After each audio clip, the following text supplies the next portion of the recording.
हमारे इस खास सेगमेंट एक्सप्लेनर में आपका बहुत स्वागत है। मैं हूं आपके साथ शिवानी पांडे। एक्सप्लेनर में आज बात सुप्रीम कोर्ट के उस फैसले की जिसके बाद उत्तर प्रदेश के 16,000 से भी ज़्यादा मदरसों में पढ़ने वाले 17 लाख छात्रों को राहत मिली है। ये पूरा जो मामला है वो अब आप समझिए क्या है, और इसके साथ साथ आप ये भी समझिए कि आखिर उत्तर प्रदेश का जो मदरसा एक्ट है 2004 का वो क्या है। तो सबसे पहले यही समझते हैं कि उत्तर प्रदेश का मदरसा एक्ट क्या है 2004 का।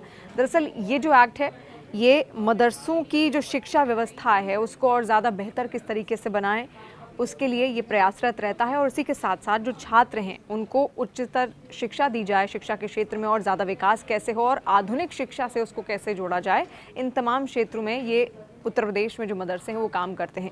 और इसी के लिए बनाया गया था उत्तर प्रदेश का मदरसा एक्ट 2004।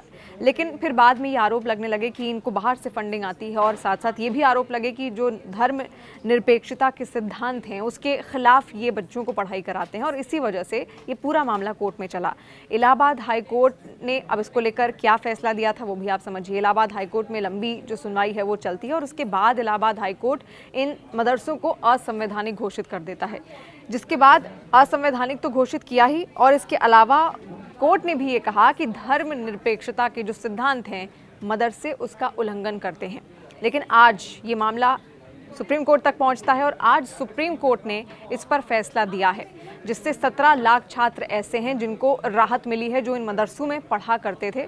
और इस दौरान जब ये पूरी सुनवाई चल रही थी तो इस पढ़ाई में भी उनको बाधा ज़रूर आई, और आज उनको राहत इसलिए मिली क्योंकि सुप्रीम कोर्ट ने इलाहाबाद हाई कोर्ट के इस फैसले पर रोक लगा दी है और कहा यह है कि पहली दफ़ा प्रथम दृष्टया ये सही नहीं है। और इसके अलावा उन्होंने ये भी कहा कि जो पढ़ाई है वो लगातार चलती रहेगी।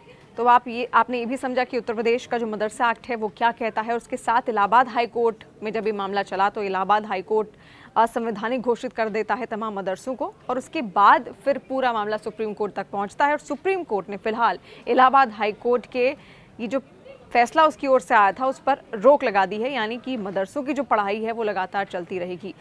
बीच में एक सर्वे भी उत्तर प्रदेश की सरकार की ओर से कराया गया था इन तमाम मदरसों को लेकर, और सर्वे के दौरान भी कई सारे मदरसे ऐसे थे जो बिना मान्यता के ही लगातार चल रहे थे। उन पर भी कहीं ना कहीं रोक लगाने की पूरी कोशिश की गई थी क्योंकि इनको मान्यता नहीं प्राप्त थी उत्तर प्रदेश सरकार की ओर से, लेकिन फिर भी ये वहाँ पर अपना काम कर रहे थे, इनमें बच्चे भी पढ़ने जा रहे थे। तो आज के इस फैसले को लेकर आपका क्या कहना है, आप कमेंट सेक्शन के जरिए अपना फीडबैक हम तक पहुंचा सकते हैं। और इसके अलावा अगर आपने तमाम न्यूज़ अपडेट्स के लिए, पॉलिटिकल अपडेट्स के लिए, इंटरनेशनल और नेशनल न्यूज़ के लिए अगर आपने न्यूज़ 18 इंडिया के यूट्यूब चैनल को सब्सक्राइब नहीं किया है तो बेल आइकन ज़रूर दबाइए और न्यूज़ 18 इंडिया के यूट्यूब चैनल को सब्सक्राइब कीजिए।